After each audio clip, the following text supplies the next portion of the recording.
Bismillahirrahmanirrahim. Saya dengan Dr. Wulan dari Divisi Anatomi, Departemen Ilmu Kedokteran Dasar.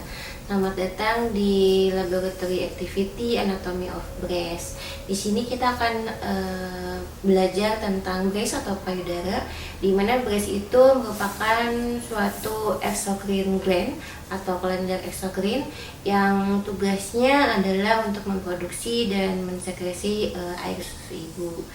Air susu ibu ini diproduksi setelah seorang wanita melewati masa kehamilan dan kelahirannya yang sangat dipengaruhi oleh perubahan-perubahan hormon yang ada. Nah, breast ini berisi glandular dan fatty tissue, di mana untuk proporsinya ini sangat bervariasi bagi setiap orangnya serta sesuai dengan usianya. Pada usia yang lebih tua biasanya lebih banyak fatty tissue pada masing-masing breastnya. Nah, untuk lokasi dan topografi dari breast ini sendiri, dia berada di thoracic regio. Kalau kita bicara tentang thoracic regio, ada beberapa konsep yang harus kita ingat. Yang pertama adalah thoracic cavity, lalu thoracic viscera, thoracic case, dan yang terakhir adalah thoracic wall. Nah, di sini breast berada pada thoracic wall. Breast ini berada di antara ribs kedua sampai ke 6. Secara medial dia berbatasan dengan sternum, dan secara lateral berbatasan dengan mid axillary line. Nah, di dalam thoracic wall, breast ini dia berada di atas atau melayang gitu ya, melayang atau menempel pada pectoralis major, otot pectoralis major dan juga otot serratus anterior. Kalau kita ingat pectoralis major muscle, dia punya fascia ya. Nah, di atas fascianya itu lalu menempel breast. Nah, breast ini dipertahankan posisinya oleh suspensory ligament. Suspensory ligament mempertahankan posisi breast tetap di atas otot pectoralis major.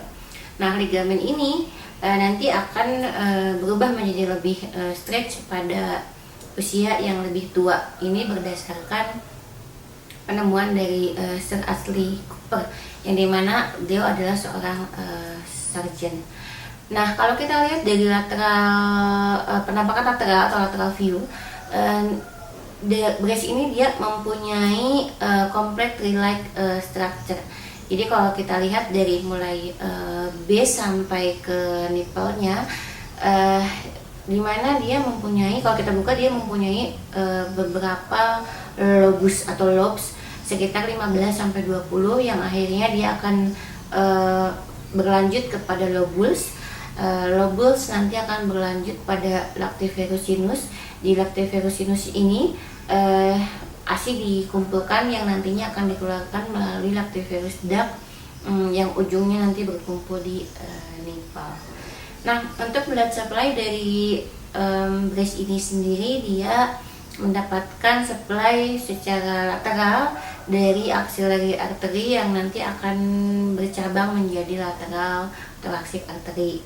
Lalu secara medial dia akan mendapatkan supply darah dari internal mammary artery, serta dia juga mendapatkan supply dari intercostal artery. Nah, untuk venanya itu mengikuti.